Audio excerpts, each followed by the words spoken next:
मैं 4:45 बजे का उठा हुआ हूँ, लेकिन वो जो अटेंडेंट रखा है उससे ये करा ये करा ये करा, कुछ बात करो। मगर बस इतना हुआ कि मैं अब थोड़ा सा अपने आप चल सकता हूँ।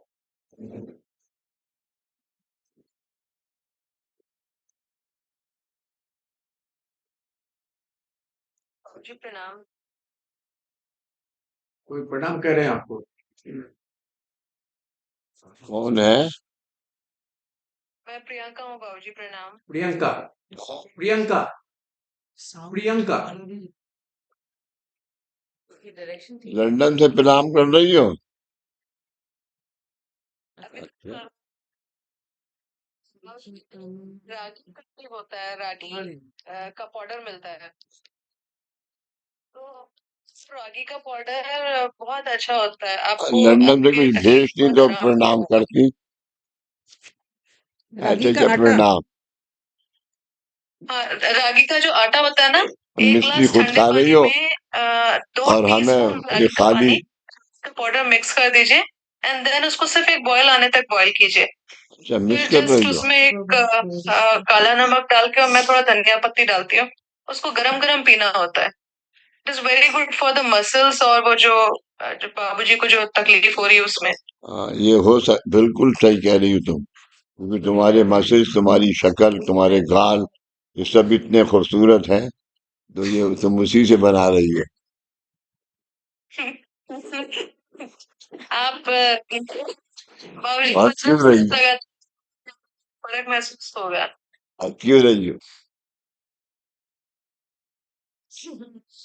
भाई? तो भाई लोगों, जरा सी एक टीवी लाके कर दो, मैं बजाय इसके कि मैं उठूं आगे आऊं। क्या हुआ? टेबल आगे आगे शिफ्ट कर। कर दो।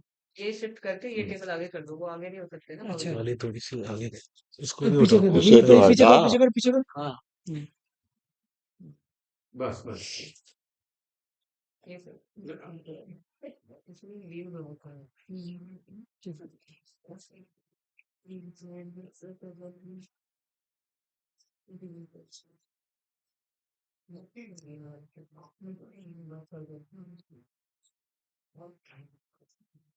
तो एक पिछला एक पैरा पढ़ते हैं। आप मानव के प्राप्त जीवन की समस्याएं कर्मों के अनुसार होती हैं। प्राप्त जीवन के अनुसार, कर्मों के अनुसार होती हैं। आपके उन प्रतिकूल कर्मों का विमोचन कर लेना, या उन कर्मों को अनुकूल कर लेना, जब आपके सामर्थ्य के परे होता है उस समय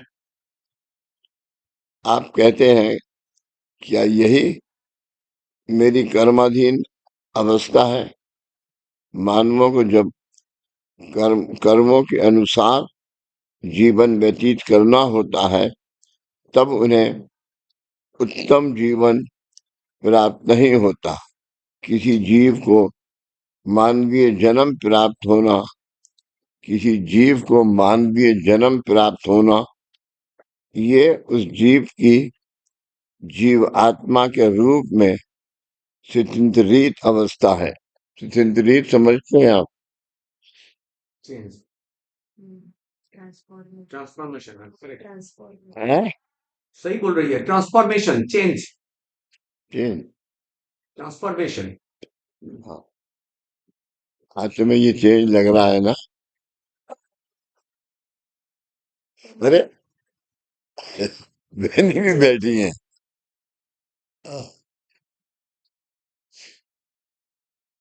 आज तुमने एक काम बहुत अच्छा किया, इसकी मूछें ही कटवा दी।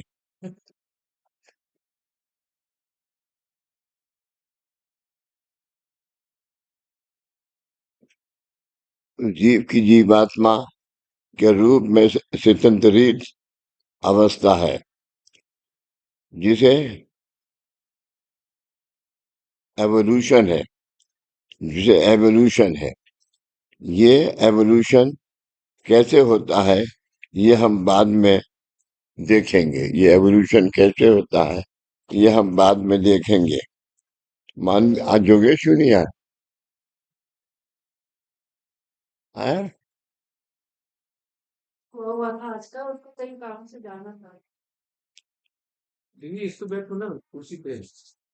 नहीं इधर बैठो, तुम्हें सपोर्ट मिलेगा। बैठ।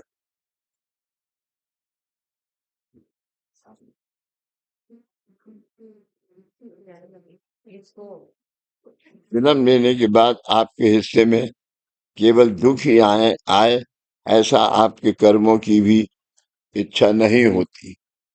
ऐसा आपके कर्मों की भी इच्छा नहीं होती, तथा देवताओं की भी ऐसी इच्छा नहीं होती। मतलब आप मानव कर्मों के अनुसार जन्म लेते हैं, लेकिन आप दुखमय जीवन ही व्यतीत करें ऐसा विषय उस कर्म में नहीं होता। उस कर्म में नहीं होता। देवताओं की कृपा आशीर्वाद के कारण ही आप उत्तम कुल में, उत्तम घर में जन्म प्राप्त कर पाए हैं। इसके लिए और इससे इस मार्ग में सबसे ज्यादा जरूरी क्या है कि उस कर्म की वजह से जो एक कर्म आपका उदित हुआ, आप आज यहाँ बैठे हुए हैं। अरे निधि शायद कहाँ गया? आज भी ऑफिस है। मीटिंग है, हाँ? कॉलोनी में मीटिंग है। रामलल्ला 26 जनवरी का। इसके लिए आपने आपके पूर्व जन्मों में देवताओं की कृपा आशीर्वाद का लाभ निश्चित ही लिया है। आज आपने जो जन्म प्राप्त किया है, इसमें भी आप दुख या क्लेश ही भुगते, ये विषय नहीं था। फिर आपके हिस्से में ये दुख कहाँ से आता है? यहाँ पर हम एक मिसाल लेते हैं। जरूर सुनिए ये। लेते हैं। आज इस जगत में व्यवहारिक जीवन में मुफ्त में क्या मिलता है? क्या मिलता है? कुछ भी नहीं। केवल ईश्वर का आशीर्वाद ही मुफ्त में मिलता है। ईश्वर का आशीर्वाद ही मुफ्त में मिलता है।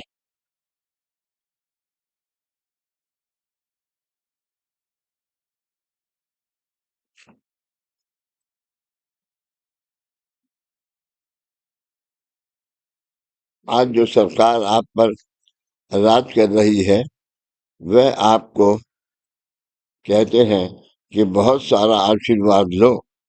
आज कोई भी सरकार ये नहीं कहती कि इतना अधिक लो ताकि आपने खाने के बाद भी परिवार के लिए बाकी बचे। लेकिन ईश्वर की सरकार कहती है, कैसी है? लेकिन ईश्वर की सरकार कैसी है?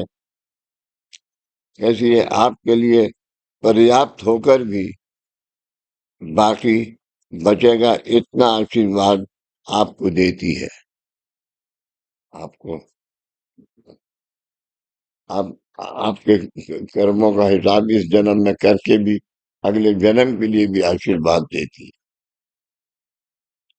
और कहती है और लो, और कहती है और लो।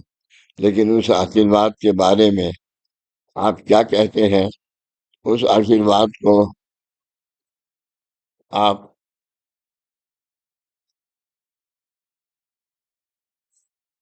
आपके कर्मों के तथा ईश्वर के कृपा आशीर्वाद में आपने अपने प्राप्त जन्म में दुख भुगतना है, ऐसा विषय नहीं है। ऐसा विषय दुख भुगतना है, ऐसा विषय नहीं है। जैसे आज इस जगत में कुछ भी मुफ्त नहीं मिलता, वैसे ही आपका ये प्राप्त जन्म भी आपको मुफ्त में नहीं मिला है। आपको प्राप्त हुआ ये जन्म यथा योग है, मतलब इंद्रियां अवयवों से युक्त है। अवयवों से इंद्रिय अवयवों से युक्त अवयव नेगेटिव नेगेटिव नेगेटिव अवयवों से अवयव ऑर्गन क्या कह रही हो अनगा? अवयव मतलब बॉडी पार्ट्स। हाँ? बॉडी पार्ट्स इंद्रिय अवयव मतलब जो सेंस ऑर्गन्स, आंखें, कान, नाक। नहीं कुछ इस पे नेगेटिव थॉट्स भी है इसके अंदर। नहीं, इसकी इसकी मिसाल ये है, जब आप यहाँ आए थे तो आप स्थूल देह के कर्म से आए थे, लेकिन आज यहाँ आने के बाद आपका, अगर आपने इस मार्ग का अवलंब किया तो आप कारण देह के साथ भी जा सकते हैं। अवयव और इस मतलब अगर देखेंगे कि हमारे नेगेटिव कर्म है और क्या? अवयवों से युक्त है जुड़े हुए। मैंने मुझे बहुत खुशी होती है, इसने आपको अपने साथ रख के आपका भी जन्म जो है वो वो कर्माधीन की जगह धर्माधीन कर दिया।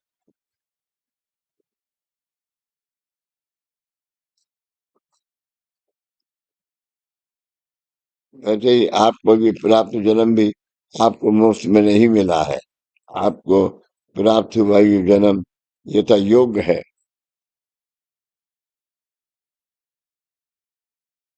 मतलब इंद्रियां अवयवों से युक्त हैं।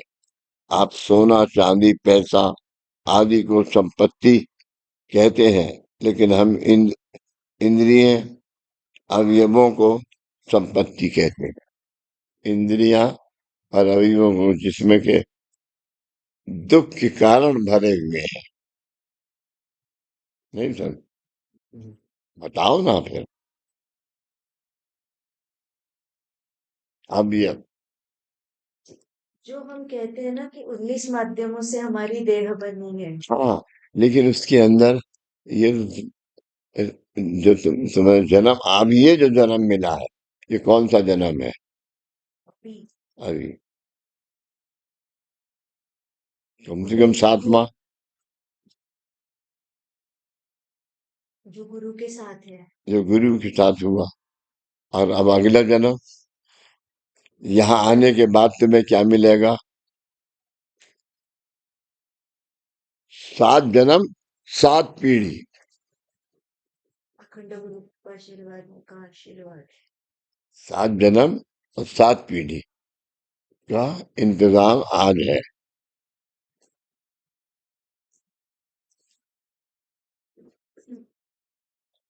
समझ गए भोला?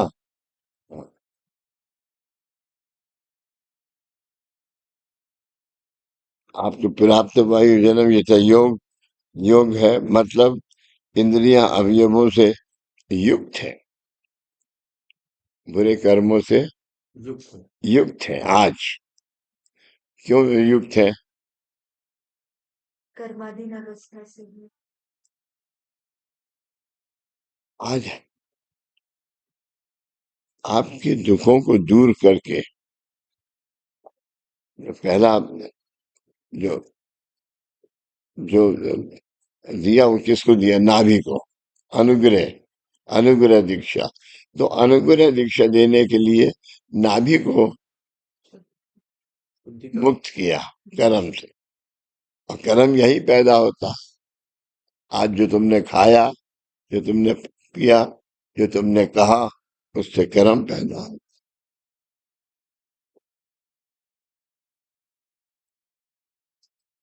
तो उससे जब ये जब ये हुआ, तब गुरु ने क्या किया? नाभि को शुद्ध करके अनुग्रह अनुग्रह दीक्षा दी। और फिर उपासना, भी फिर उपासना दीक्षा। अच्छा, तुम कर रहे हो उपासना? ओ ओम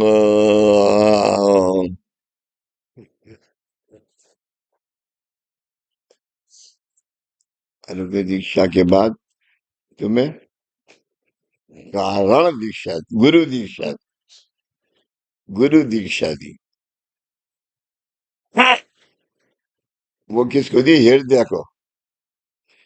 तो तुम्हारे जो और भी जो जो कोष थे वो शुद्ध होके इधर आ गए और कर्म बाहर चला गया, है तुम्हारे वलय में। हाँ, गुरु वलय आने के कारण इसका तो कारण जब गुरु दीक्षा दी तो गुरु वलय उसके पीछे आ गया है। तुम्हारी बॉडी के चारों तरफ क्या है? गुरु वलय।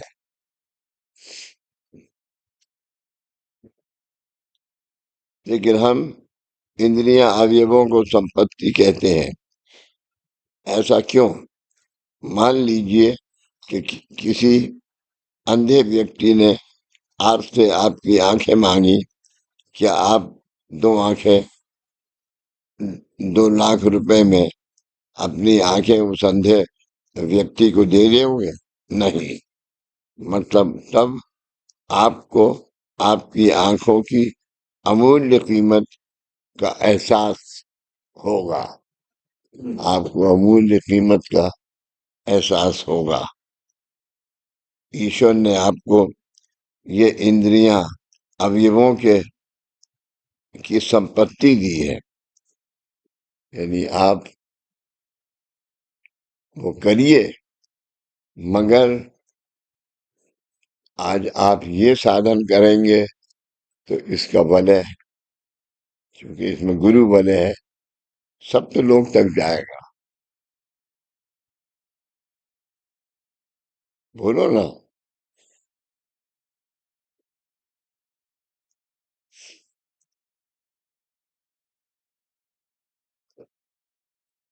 जन्म प्राप्त करके उस जन्म का सार्थक करने के लिए ईश्वर ने मानव पर जो उपकार किए हैं वे मानव कभी भी चुका नहीं सकते।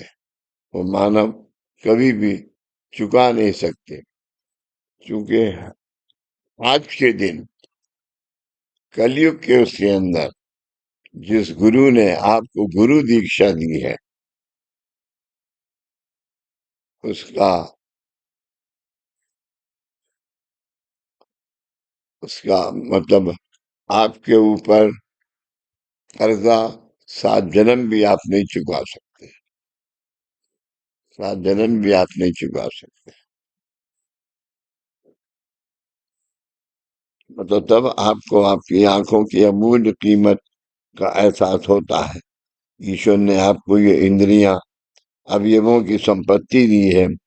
यानी अब यहाँ पर उस पे आए कि ये इंद्रियां आपको, आप जो आज कार्य कर रहे हैं उसके लिए दी है, मगर इसमें जो गलती करते हैं आप उसको समझने के लिए आपके पास गुरु दीक्षा है। वो आपको समझ आए उसके लिए आपके पास गुरु दीक्षा है। आप समझे? हाँ, बहुत उपकार करते हो ना मेरे ऊपर। आपसे आपकी आंखें मांगी क्या? 2 लाख नहीं। ईश्वर ने आपको ये इंद्रियां अवयवों की संपत्ति दी है। जन्म प्राप्त करके हम ये कहते हैं, अक्सर हम एक दूसरे को क्या कहते हैं समाज में बैठ के?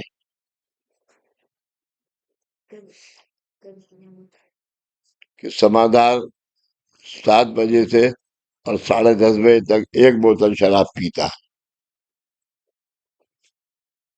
एक ही। ये आप ये आप लोगों को नहीं समझा रहे हैं, बल्कि अपना दुष्कर्म पैदा कर रहा है। अब तो खुश हो। मैं किसी के दुष्कर्म का कारण नहीं बनना चाहता। अपना दुष्कर्म पैदा कर रहा है। ईश्वर ने आपको ये इंद्रियां अवयवों की संपत्ति दी है।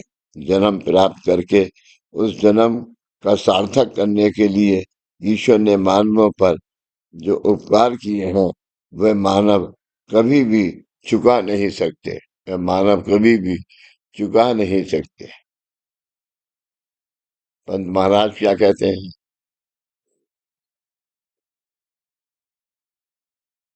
काय पुण्य मी केले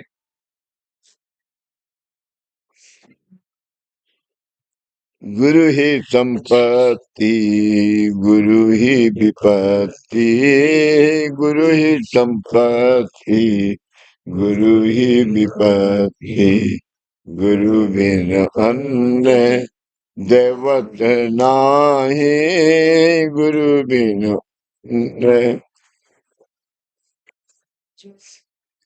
ये क्या बात हुई? मैं ही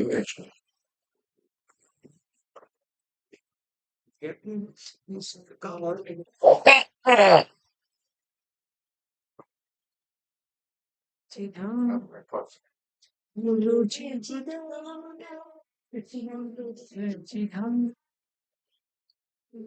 चिदानंद से नहीं हूँ। अच्छा गुरु तन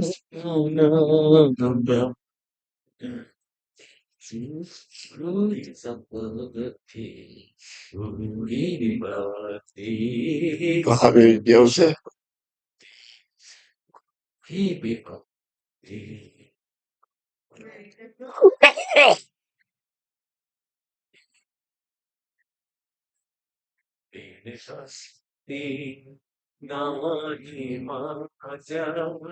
गुरु ही संपत्ति गुरु ही विपत्ति गुरु ही संपत्ति गुरु ही विपत्ति गुरु बंधु इष्ट माता पिता दोषी माता जी पर ब्रह्म साक्षी पर ब्रह्म साक्षी पर ब्रह्म साक्षी सगुण गुरु ही संपत्ति गुरु ही विपत्ति गुरु ही संपत्ति गुरु ही विपत्ति गुरु ही गति नाही माझ्या गुरु बिन गती नाही माझ्या गुरु ही संपत्ति गुरु ही विपत्ति गुरु ही संपत्ति गुरु ही विपत्ति गुरुची सचिष्य गुरुची सद्गुरु गुरुची सचिष्य गुरुची सद्गुरु दत्त परस्पर गुरु साई दत्त परस्पर गुरु साई दत्त परस्पर गुरु साई गुरु ऋषभति गुरु ही विपत्ति गुरु ऋषभति रूपिन गति नाही माझ्या रूपिन गति नाही माझ्या गुरु ही शपथी ही विपत्ति गुरु ही शपथी गुरु ही विपत्ति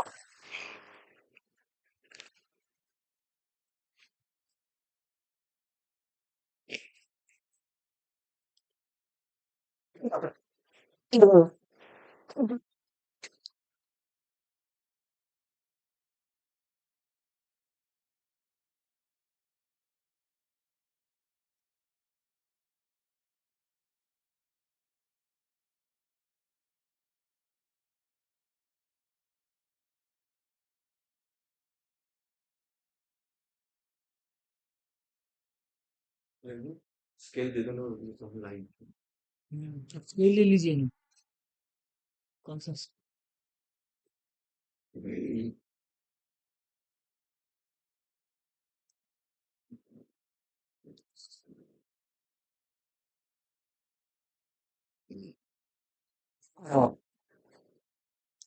जगत में कुछ भी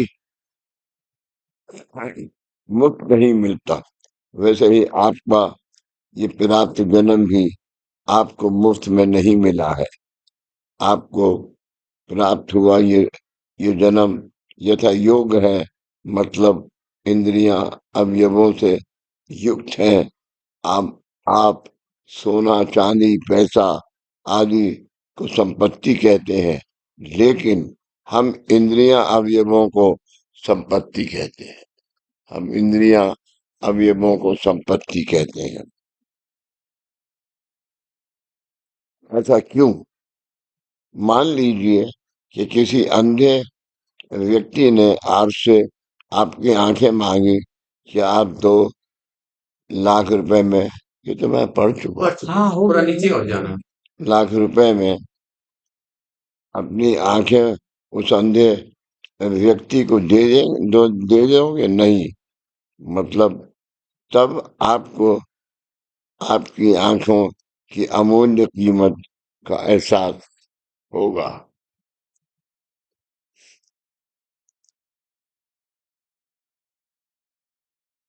मैंने आप समझ लो, आपकी कीमत ही आप समझा यहाँ आके, पहले नहीं समझता। ईश्वर ने आपको ये इंद्रियां अवयवों की संपत्ति दी है। जन्म प्राप्त करके उस जन्म का सार्थक करने के लिए ईश्वर ने मानवों पर जो उपकार किए हैं वह मानव कभी भी चुका नहीं सकते। इंद्रियां अवयवों से युक्त संपत्ति। लेकिन आप जो जन्म प्राप्त करते करते हैं, क्या वह जन्म आपको आसानी से मिलता है? नहीं, क्योंकि आपको भी जन्म लेने के बाद 365 साल, हाँ 360 साल। हाँ, ये आपको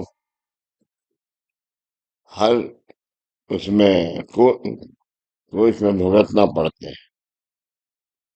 यूं नहीं। समझ गई यूं नहीं। दीदी? हाँ, अब तो फोन नहीं करोगी? करूंगी मैं।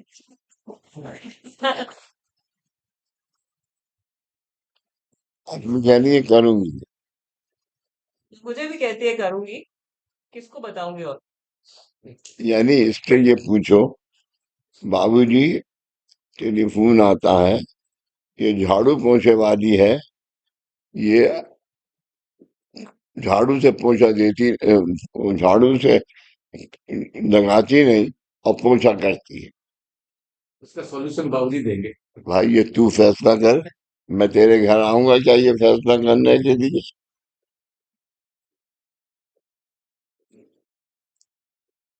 आज वंदना ने मुझसे ये कहा कि तू 2 रोटी ज्यादा रोज खाती है।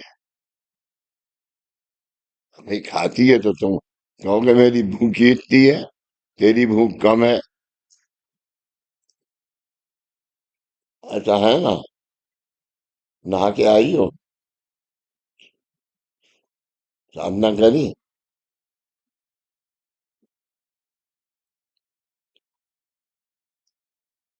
मानवीय जन्म प्राप्त करने से पहले उसके प्रबंध करना होते हैं, उसके प्रबंध करना होते हैं। ये प्रबंध कैसे होता है? मानवीय जन्म प्राप्त करने के लिए जीव का जीवात्मा, जीव का जीवात्मा, और अगर जीव जीव का जीवात्मा हो गया अनुगा,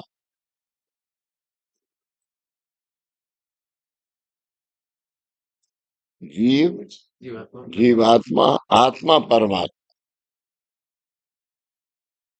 जीव जीवात्मा आत्मा परमात्मा।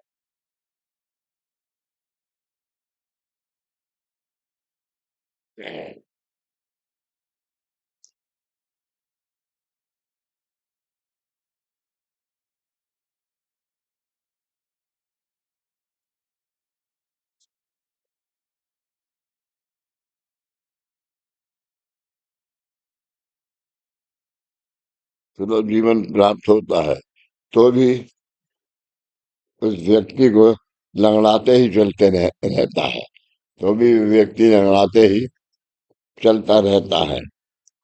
ये कैसे? जिस तरह कहलाने कहलाने की नकल उतारने वाला, जिस तरह बाबूजी एक पेज पलट हक गया, लाने की एक पेज एक्स्ट्रा हो गया आपका। एक्सटर्नल एक एक्सटर्नल हाँ हाँ, ये 2 पेज उलट गई बाबूजी। ये देख वही है, वही है।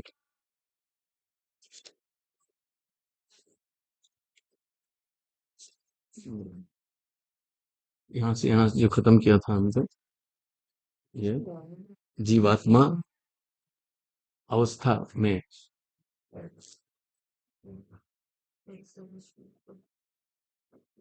जी होशियार है वो तो। बाबूजी मैं ये क्रेडिट नहीं ये लेना चाहता, इसकी ये होशियारी इसकी नहीं है, ये चंदा की है।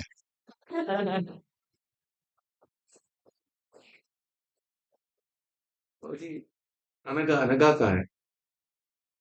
अनका का तो बात ही मत करो। अवसमय से चिंतन होता है। ये रूपांतर होते समय जीव अनेक कष्ट उठाकर 84 लाख योनि अवस्था में से उत्क्रांत होकर मानवीय जीवन तक आता है। उत्क्रांत की प्रक्रिया में जीव द्वारा जाने अनजाने में एक उपकारों की वजह से आज आप मानव रूप में जी रहे हैं। आज आप मानव जीव में जी रहे हैं। मतलब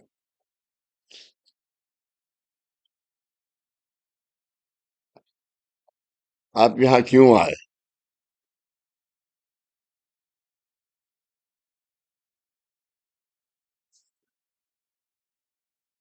ये आपके ऊपर बाबा का उपकार है कि आप यहाँ आए। और अब आपको दूसरों के लिए उपकार करना है।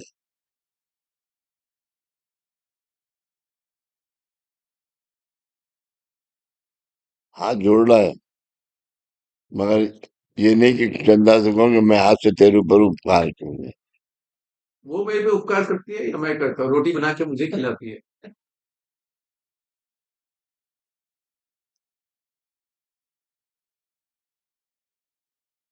क्योंकि मैं अगर, लेकिन क्या जीव ने उन उपकारों का एहसास आप आपको है? नहीं है। क्योंकि अगर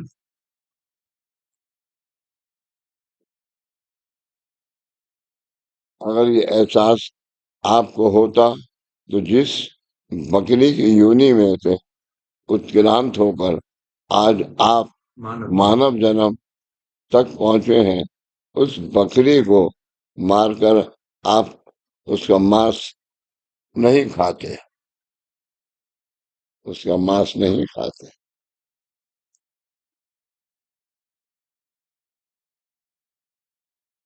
नान वेजिटेरियन अच्छे से खिलाती है। नॉन वेजिटेरियन अच्छे से खिलाती है वंदना।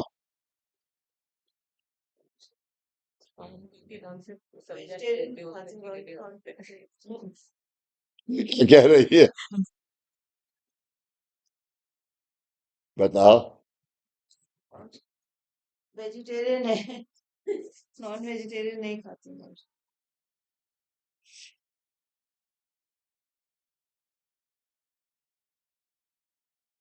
उस बकरी को मारकर आप उसका मांस नहीं खाते, आपको मानव जन्म प्राप्त हो। इसलिए एक बकरी ने अपने जीवन का बलिदान दिया है और उसी बकरी की बलि देकर आज आप मानव उसका मांस बड़े चाव से खाते हैं। आप उस प्राणी जीवों की योनि में से ही उत्क्रांत होकर मानव जन्म तक आए हैं। ये बात अगर आप याद रखें तो क्या आज आपने उनका मांस खाया होता? नहीं खाया होता। आज आप मांसाहारी के बिना खाना नहीं खा सकते, नहीं खा सकते हो। ये आचरण उन उन उन प्राणी जीवों के उपकारों का एहसास मानने वाला नहीं है। आप मानवों में से 84 लाख योनियों में से गुजरने के लिए गुजरने के बाद मानवीय जीवन की अवस्था प्राप्त होती है। मानवीय जीवन की अवस्था प्राप्त होती है। ये अवस्था प्राप्त होकर उत्तम प्रकार का मानवीय जन्म प्राप्त होने के लिए आपको क्या क्या मूल्य देना होता है? वैज्ञानिक वैज्ञानिक डार्विन के सिद्धांत के अनुसार हम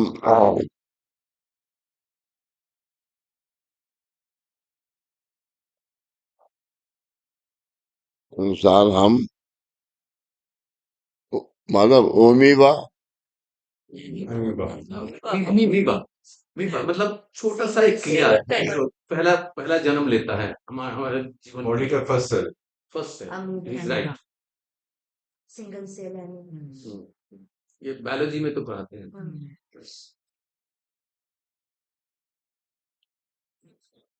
मानवीय जीवन तक पहुंचे हैं। केवल इतना कहने से इस वृक्ष का समाधान नहीं होता।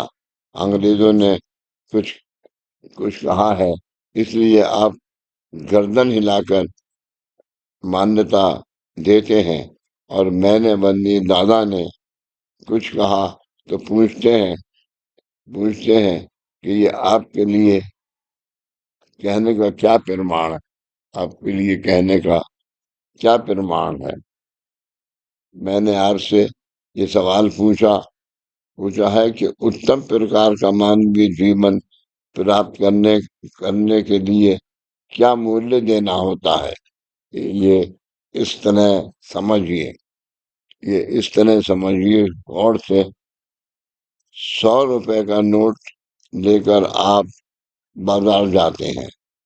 आपको 100 रुपए का खुले पैसे चाहिए, इसलिए आप वह 100 रुपए का नोट किसी दुकानदार को देते हैं, लेकिन बदले में आपको केवल 50 रुपए ही मिले तो क्या होगा? आपके पास 100 रुपए होते हुए भी 50 रुपए की कमी होगी। 50 रुपए की कमी होगी। मैं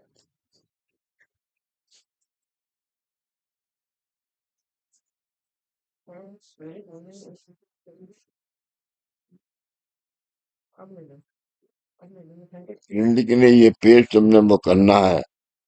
क्या करते हैं? प्रिंटर क्या करते हैं पेज को? पेज का प्रिंटर क्या करते हैं?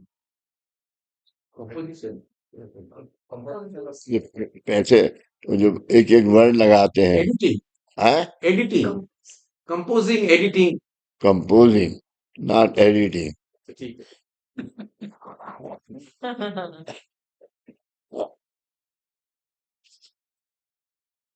इसी तरह आपके प्राप्त जन्म के बारे में है। आप कई बार जन्म लेते हैं। आपकी मृत्यु के बाद आपकी मृत्यु के बाद जब आप पुनश्च जन्म लेते हैं, तब आपके 50% कर्म देना पड़ता है। इसीलिए किस लिए इंद्रियां अवयवों की योग्य साधन संपत्ति से परिपूर्ण ऐसा जन्म प्राप्त होने के लिए होने के लिए इसलिए देते हैं। होने के लिए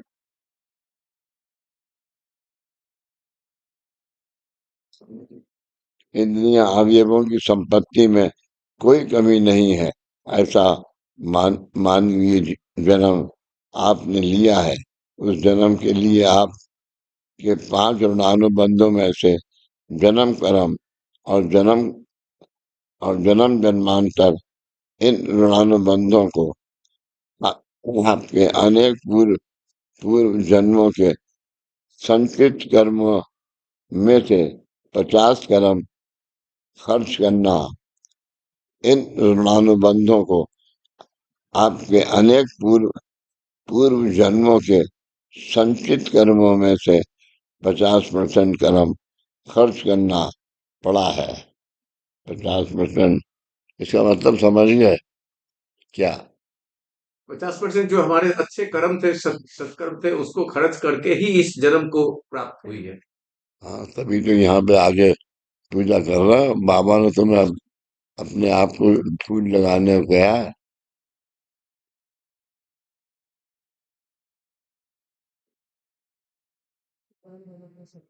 सत्कर्म जो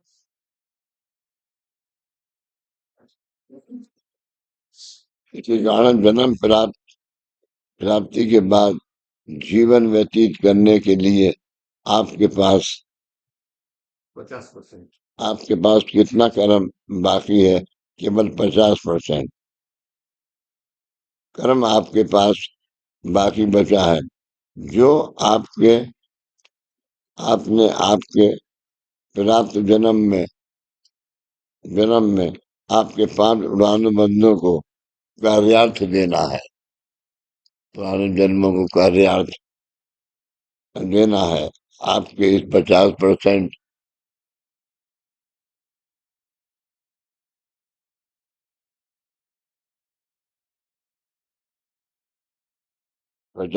बाकी बचे हुए कर्म कर्म में आपके गत जन्म के जन्म कर्मों और जन्म जन्मांतर, ये 2 ऋणानुबंध भी है।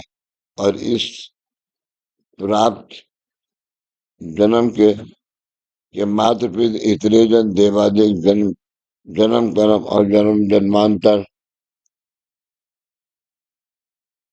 ये 5 ऋणानुबंध भी है।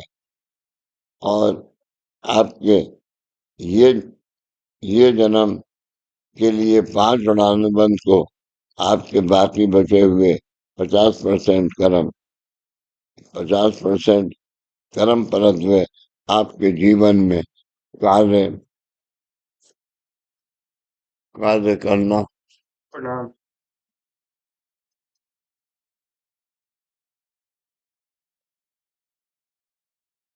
इसलिए प्राप्त जीवन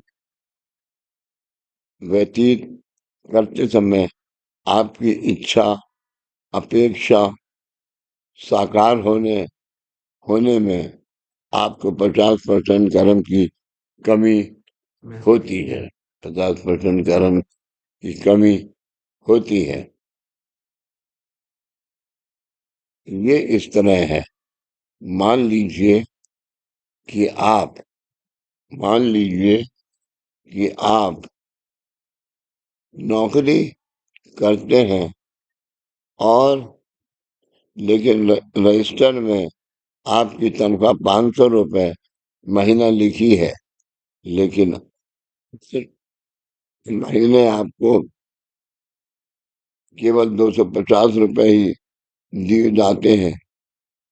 इससे हर महीने घर गृहस्थी चलाने चलाने के लिए आपको 250 रुपये की, यानी 50% तनख्वाह की कमी होती है। इसी तरह आपके पुनश्च जन्म प्राप्ति के बाद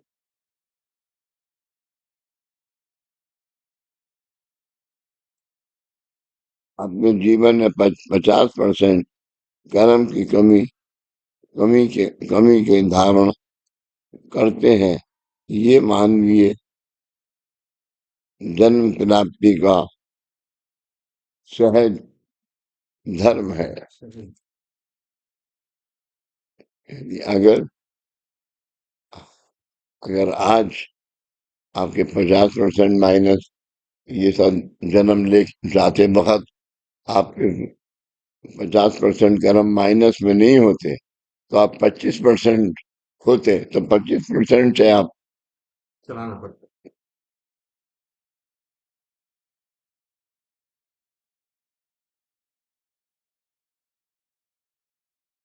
तब आपके जीवन में मूल्यता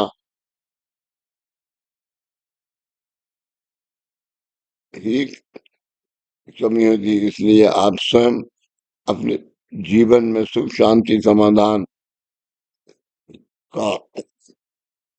समाधान का परिपूर्णत्व करने में असमर्थ तथा अपात्र होते हैं। असमर्थ तथा अपात्र होते हैं। मानवीय जीवन के आरंभ से ही। दूसरा, आज आपने ये तय किया कि मुझे अपनी लड़की की शादी करनी है, तो लड़के वाले ने आपसे कहा कि आपको 5,000 रुपए इसमें देना पड़ेंगे, जबकि आपके पास टोटल 5,000 है। तो आप क्या करते हैं? आप लोग भीख मांगते हैं लोगों से और उसकी उसका कार्य पूरा कर देते हैं। तो ये माइनस का कर्म जब आपके साथ आता है, तब अगर ये इस जन्म में पूरा नहीं हुआ, जो कि होना 90% मुश्किल है, अगर 10% होगी या किसी का, तब भी उसको ऋण देने वाला का एहसान लेके जाना पड़ता है। मैंने बोला वो एहसान लेके जाने में उसको आगे के और दुख पैदा हो जाते हैं।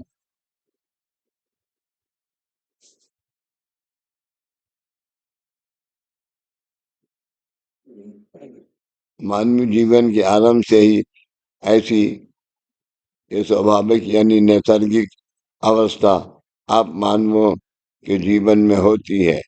आप दैविक मार्ग का अवलंबन करने का विषय कब करते हैं? बुढ़ापे में। कब करते हैं? बुढ़ापे में। यानी पूजा पाठ आप कब करते हैं? बुढ़ापे में। जबकि आपको कब करना चाहिए? बचपन से। हैं? बचपन से ही बचपन से। बचपन से ही करना चाहिए। ये माँ बाप की जिम्मेदारी है कि बच्चे को शुरू से ये सिखाएं कि चंदन कैसे, बिंदी के लिए चंदन कैसे बनाते हैं। ये सबसे इम्पोर्टेंट है। चंदन बनाना आया तुम्हें? बनाया था हाँ? बनाया था क्या कह रहा है? बनाया था बनाया था आज बनाया है, कल भी बनाएगा। तुम?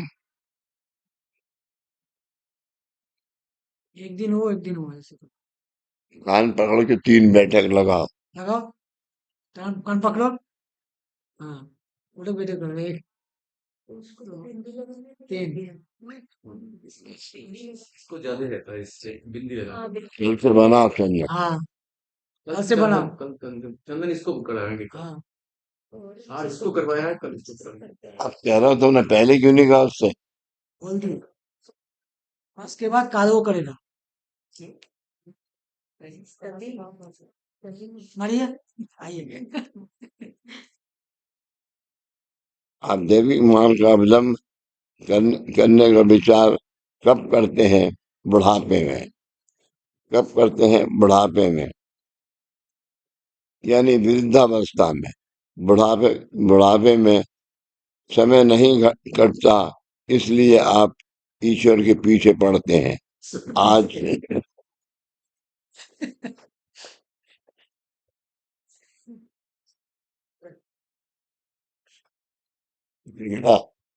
जब आदमी की गलती की बात होती है आज तो कैसा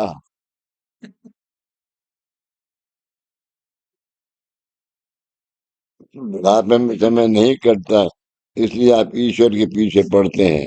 आज घर घर में यही सुनाई देता है कि इसकी छोटी उम्र में देव धर्म कर, करके क्या करना है, देव घर धर्म करके क्या करना है। और ये बड़ी सच बात है। आज तक मेरे ख्याल से अगर आज मैं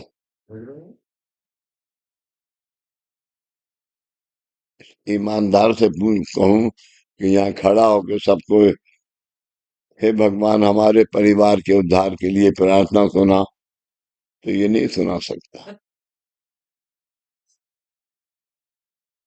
सुना सकता है? बिल्कुल, कोई गलती ना करके। खड़ा हो गया पीछे। पीछे इधर सुनाओ। जरा हाथ साफ कर लो जरा। हमारे परिवार के उद्धार के लिए जो महान विभूतियां स्वयं कष्ट सहकर भी हर पल जूझ रही हैं, उनके उपदेशों तथा आदेशानुसार हमारा आचरण पवित्र हो, ऐसी कृपा कीजिए। अब तक हमारे द्वारा किए गए पापों तथा प्रमादों की पुनरावृत्ति न हो। विकट आर्थिक तथा अन्य प्रतिकूल परिस्थितियों के कारण परेशान होकर तथा शुद्ध मनोविकारों के अधीन होकर अथवा संकुचित विचारों से वशीभूत होकर हमारे मन में आलस्य अथवा अज्ञानवश उनके प्रति अयोग्य विचार आए हों, अथवा अयोग्य विचार हमारे मुंह से निकले हों, अथवा उनके आदेशों के विपरीत कोई भी कार्य हुआ हो, तो उसके लिए उन सब के प्रति मैं आपका तथा उन सब का निष्प्रय भाव से मैं क्षमा चाहता हूँ। हमारे परिवार में सदा सुख, शांति, संतोष तथा एक दूसरे के प्रति ममता और आनंद हमेशा बना रहे। उसी प्रकार आपके प्रति अटूट श्रद्धा हम सबके हृदय में सदा जागृत रहे। उन्होंने सोचा हुआ महान कार्य हम अपने शेष जीवन में पूरा करने में यशस्वी हो सके तथा अन्य भी अनेक सत्कृत करते रहें। इस प्रकार वे महान दिव्य अलौकिक विभूतियां हम पर सदा खुश रहे तथा हमारे परिवार पर आपकी भी कृपा दृष्टि इसी तरह बनी रहे। हे प्रभु, हमारे परिवार के सभी सदस्यों को अपना अपना कर्तव्य कर्म निभाने की बुद्धि दीजिए। पूर्व जन्मों के सत्कर्मों के अनुसार यद्यपि हम में से कुछ व्यक्ति आज सुखमय जीवन व्यतीत कर रहे हैं, फिर भी अगले जन्मों की चिंता मनुष्य को इसी जन्म में करनी चाहिए। आपने इस पवित्र वचन से आपने संसार को जो पाठ पढ़ाया है, उसके अनुसार वह उपकारों का बदला अपकारों से ना हो, ऐसी बुद्धि हे दया निधान परिवार के प्रत्येक व्यक्ति को आप दीजिए। केवल इतनी ही दुआ आपके चरणों में अत्यंत दीन भाव से मांग रहा हूँ। शुभम भवतु, शुभम भवतु, शुभम। तुम बैठ जाओ जी। अच्छा पढ़ा तुमने। तुम्हारी बीवी ने तुम्हें याद कराया है। आपने याद कराया बाबूजी। शुक्रिया। इतनी छोटी उम्र में और सर्व मंगल। वो भी याद है अच्छा, जी।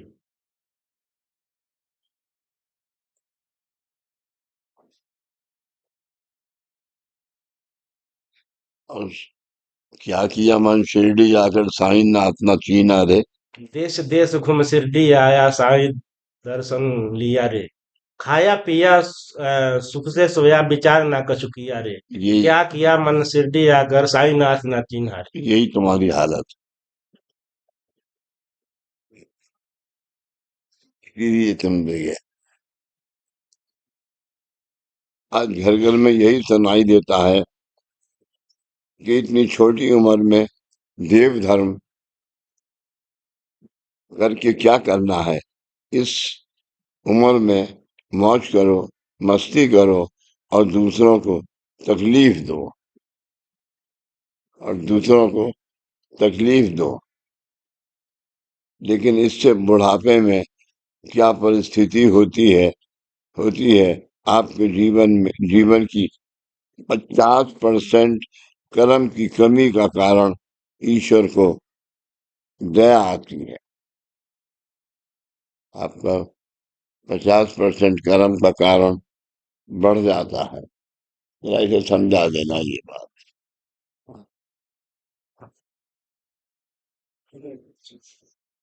वे आपकी प्रार्थना प्रार्थना का प्रतिसाद देने आपके पास आते हैं और आप कहते हैं मैं आ गया हूँ, और आप कहते हैं मैं आ गया हूँ।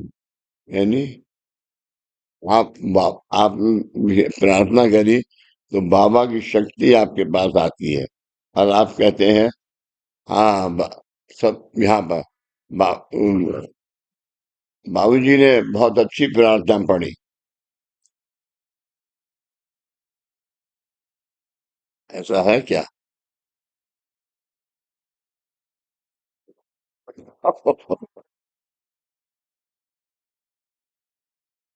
ऐसा है या नहीं? बहुत अच्छी सुना पड़ी तो बोलते ही है लोग।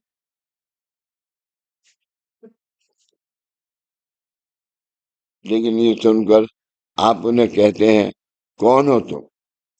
क्या रामू नौकर हो? कौन हो तुम? क्या रामू नौकर हो? अभी मत आना।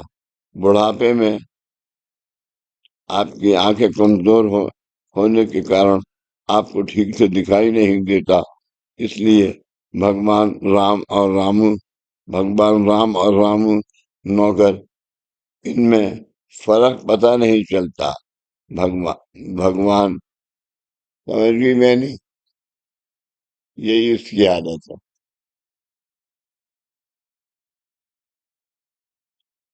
भगवान राम को देखकर आपको लगता है कि रामू नौकर ही काम करने आया है।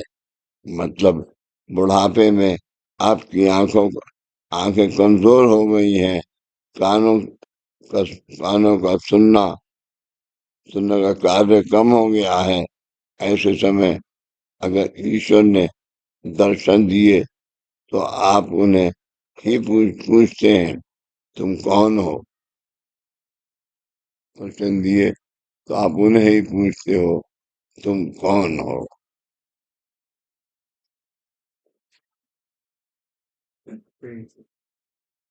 लाओ भाई पहन लाओ। रीड बंद करो। चलिए चलिए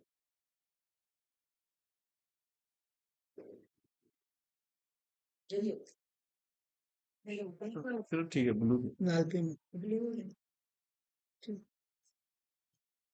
रेड भी है। हाँ red.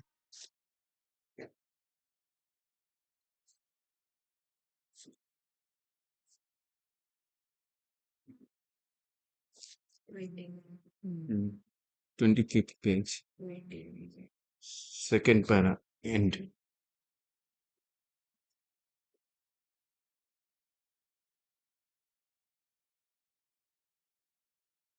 Page 25th page, date है 21।